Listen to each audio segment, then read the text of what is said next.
Step 5. Add a client.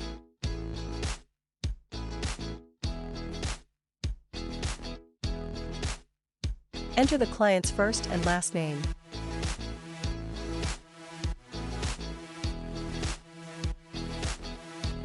Enter address information.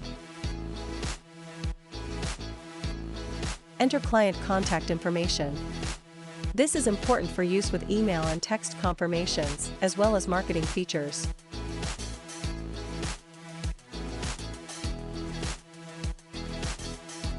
Set client confirmation preference. The checked boxes will determine how this client is contacted for appointment reminders. Set client marketing preference. The checked boxes will determine how this client is contacted for marketing purposes. Client notes can be added and checked off to pop up when booking this client an appointment or checking them out in sales.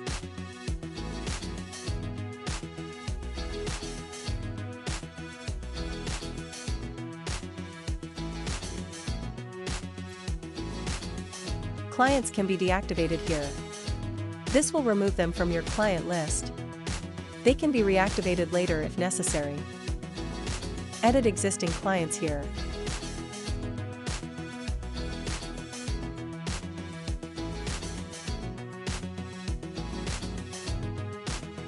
The birth date, anniversary and category fields can be filled in if you'd like to filter for a certain group of clients and send emails or texts out to that group.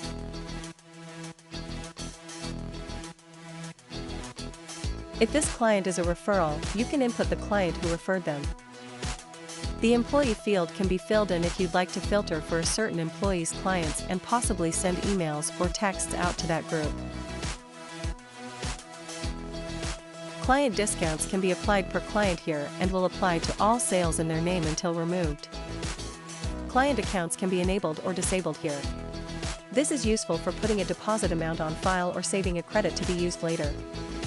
First in, last in and visits will populate automatically when a client is checked out, but you can also edit them from here. These are used for reporting purposes. Service and product purchase totals will generate automatically based on sales amounts.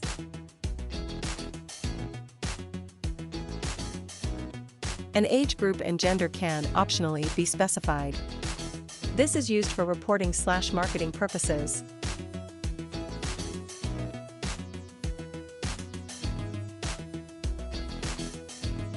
Service history entries will show here.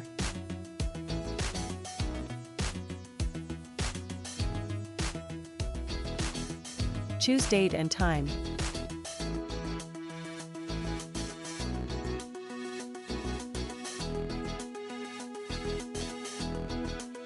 Write your notes here.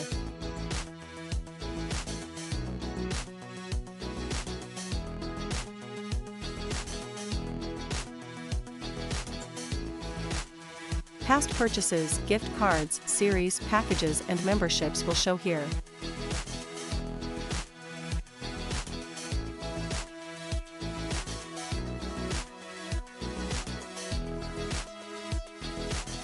If this client refers someone, the new referral will show here.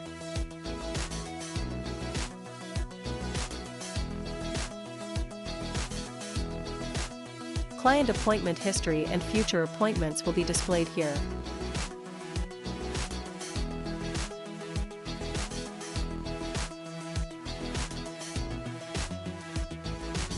Client photos can be saved here.